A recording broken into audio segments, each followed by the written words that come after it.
Uh, yeah, wait. Yeah, go ahead. Hello everyone, hope you are enjoying the breaks.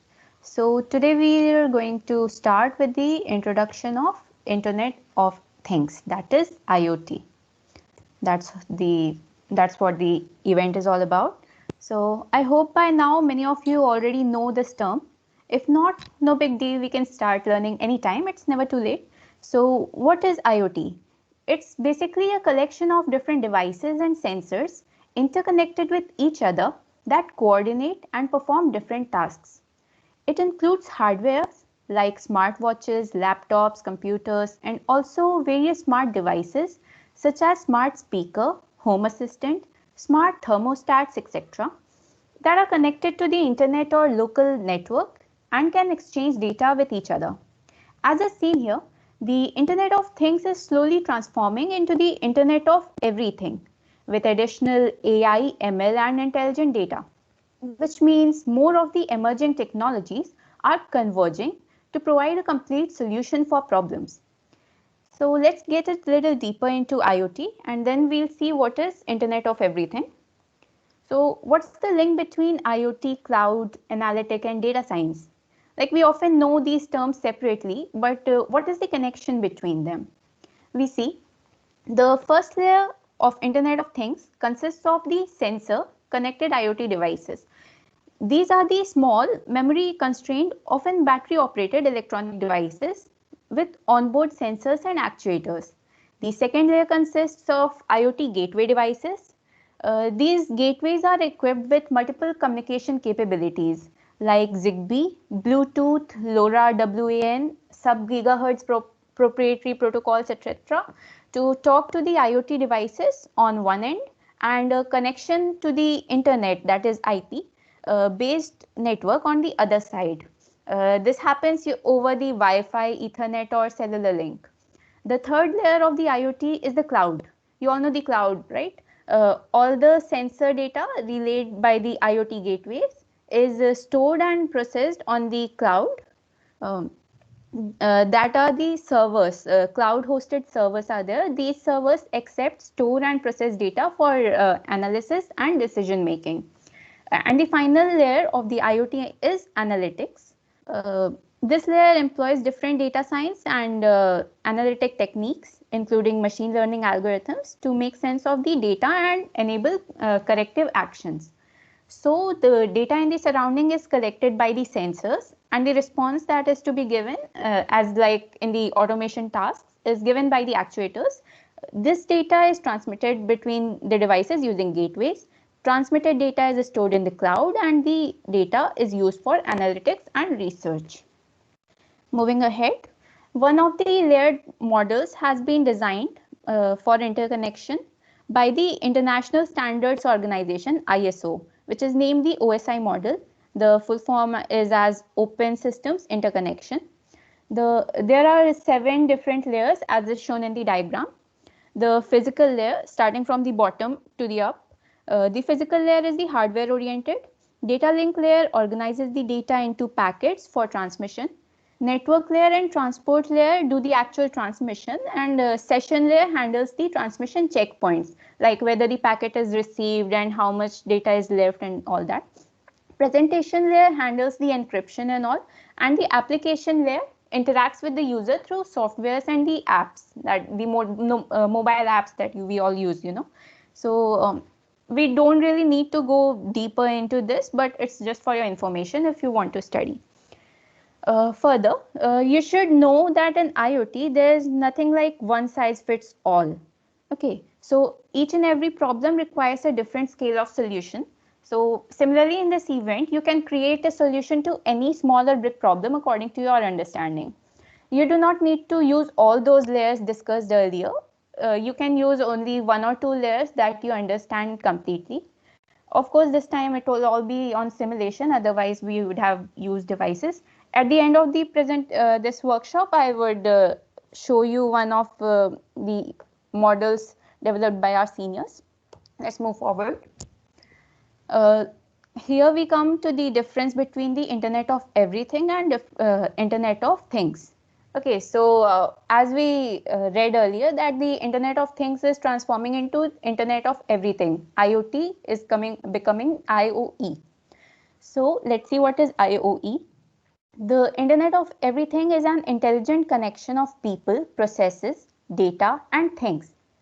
It does not include only machine to machine communication, but also people to machine and people to people communication. On the right side, you can see that the four key elements of the IoE are people, processes, data, and things. People are the end nodes connected through the internet. Processes ensure the right information is sent to the right person. Data is the raw data that is analyzed to develop empowering solutions. And things are the devices, of course, integrated with sensors and that generate data. See, the people here is the main distinguishing factor between IoT and IoE. IoE has interactive interface with the people. Also, the data analytics improves the output as well as personalization is also done in IoE. The system is made effective for a particular user case. Let's move forward. Here, the IoE is explained more deeply. See, people use things. Things generate data. Data is analyzed and processed, uh, and improvement is done. Personalization is done for the user. All this leads to the main goal, which is to enhance the user experience. Okay, and develop new capabilities. Let's move forward. Till now, after the intern and placement session, many of you must have been reading about these companies. These are the major companies that you can work on the field of IoT. Okay, so to name a few are Cisco, ARM, Huawei, and Bosch, Siemens. ST Microelectronics is also there, and many more are there to provide you opportunity to work in this field. Now let's move forward to how you can use things to develop the IoT system. So here I have just listed a few sensors and the modules. These sensors, you can just read out, these are the temperature, humidity sensors and all. So these are the sensors that will be used in one way or the other to create the main system. As discussed earlier, these are responsible for collecting data from the surrounding. The examples listed here are soil temperature humidity sensor, DHT11, soil moisture sensors, infrared sensors for obstacle detection, photoresistors, GPS modules, accelerometer, gyroscope, sound sensors and all. You don't need to worry about all these complex names and all if you haven't heard yet. You can always Google most of the things these days. Okay. Now these sensors have to be integrated using microcontroller modules like Arduino, Raspberry Pi, Node MCU and all. These are also listed again here. The GSM module is used to send and receive messages on the registered mobile number. The interface is done using the Arduino. In future workshop, we'll learn more on these modules, basically the practical application using simulations. There's a lot of depth in these topics and one cannot cover everything in such workshops. So if you want to learn more, you can contact us and we'll provide you materials. You have to put efforts by yourself, really. So actually for this event particularly, you don't need to learn everything. Okay. Now you know about these sensors and the modules. Okay. Of course, you must be knowing about the cloud platforms like AWS and Microsoft Azure. So if you identify a problem in your surrounding, you just need to look up about the existence of some particular sensor required in that surrounding. For example, to detect some object, will you use the IR sensor or the ultrasonic sensor? According to your surrounding, you will have to choose it. What will be the range of your sensor? That you'll have to search again. What kind of range is required? Is it 3 meters or 5 meters or 10 meters? Accordingly, you'll have to select the sensor. So the scaling of the system is to be done accordingly. Then after selecting the sensor, how you'll control the sensor, which module will be best for your requirements. Mostly in our projects, simple projects, the Arduino Uno Nano are sufficient to provide all the user cases. Okay, but for more complex programs you can choose from many of the available modules. You have a lot of them. You can Google always and take help from your seniors as well. So let's move forward. See here, this picture I have shown as the examples are shown on this website, the built-in examples, getting started, examples from libraries. Too many resources are provided for the Arduino especially, and all other modules are also available on the internet. You can always Google and also ask for help from us. Coming to the end, let me show you this simple IoT project made by our seniors. This is the smart irrigation system. Mentioned here are the sensors, main parts which are present in the system. DHT11, which gives the temperature and humidity value of the surrounding. FC28 sensor gives the moisture value. Both the sensors are near the plant roots if you see in the picture in the pot.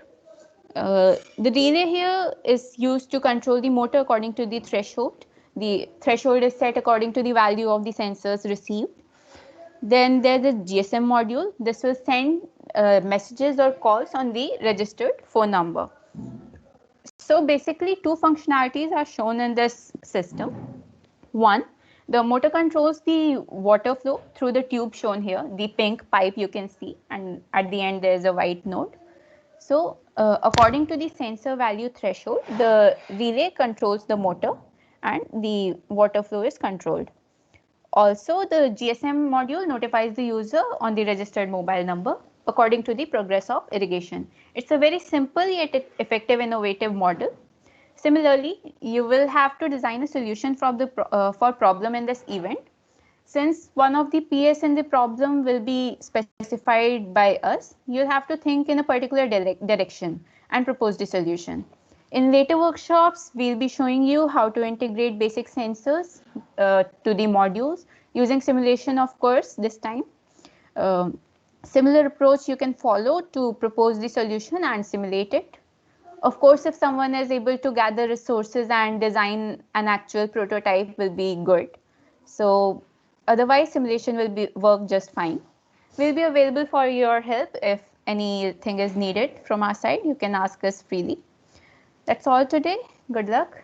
If any doubts are there, you can always contact us.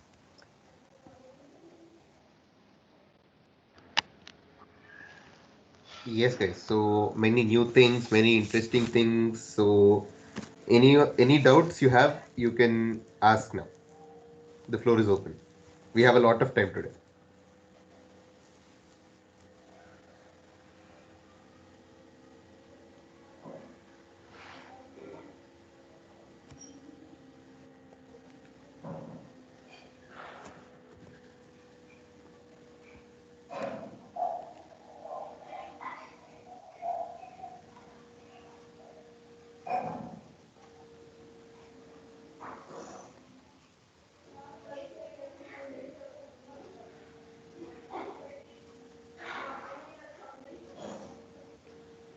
So no one has doubts. Everyone has understood.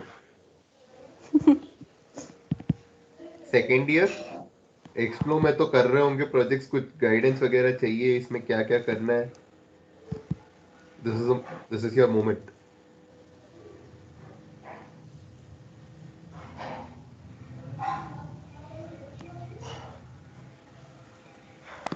Well, if you've understood everything, great. Otherwise, you have your coordinators and co-coordinators here. Oh yeah, I think we have that. Ishita, there is a doubt in this. Okay, just a minute.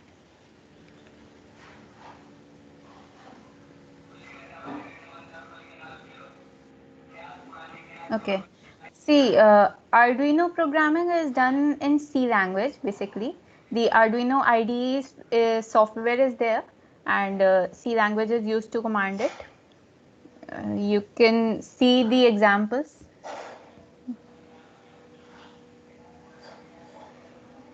Yeah, solve environment problems is not necessary like any problem. Any problem you can identify, not necessarily related to environment. The smart irrigation was just an example to show you the working of IoT. Actually, there will be 2 rounds, so one of the PS will have a particular problem listed, and you'll have to think in that direction. And most probably the other PS will be open, and you will be free to propose a solution for any of the problems you can think of. Simulator, we are thinking to use Proteus for this time. If you are comfortable with any other simulator, you are always welcome. We don't have any problem. Yeah, if you'd have been in college, you'll have the chance to make a working model, of course. The technical activity center we have has a very good inventory of all these. Right now in the presentation, all these sensors and you know the Yeah, Arduino and Blueberry modules, or whatever it has been shown. Raspberry, sorry, it's not the Blueberry. yeah. There is a We very are good Raspberry. stock. There is a very good stock in our technical activity center. So you would have had a chance to create a working model, but unfortunately the pandemic. So. Okay, so here's a doubt about the Arduino board. Uh, Actually, you cannot just decide what's the problem in the Arduino. If the connection is not proper, you will not find the working properly. If the code is not correct, then also the error will be there. If I mean, the light is there is a light indicating the board is connected or not. If that is not working, you cannot tell that the board is completely damaged. A lot of factors are there, so you'll have to be practically engaged and find the related problem. For Arduino, if you have specific doubts regarding Arduino, we will try to conduct kind of an interactive session, because to resolve Arduino things, you generally have to look Yeah, at the code and the Arduino simultaneously. The second year yeah. have worked with Arduino in the robotics club. They have taken part in the event, so at least they have some experience. I learned it from YouTube. Great. Okay, that's a very good thing if you learn from the YouTube. If you are getting some kind of error in the working, if it's not working at all, like it's not giving you any response, then there can be a connection problem. If it's getting you some error in the output, then there can be the code problem. Otherwise, if you can just shorten the region of your doubt, it cannot be completely blunt, like it's not working, the system is not working, what is the fault. You have to point out what part is not working, then you can google it and you'll find it. Otherwise, even you can ask us also in the interactive session, as Dinesh is saying that we can plan an interactive session, we can resolve the doubts there, no problem.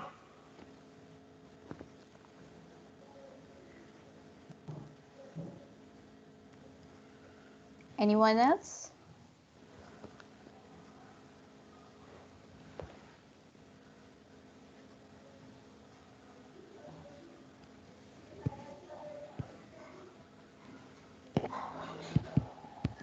Chat में कुछ doubts हैं.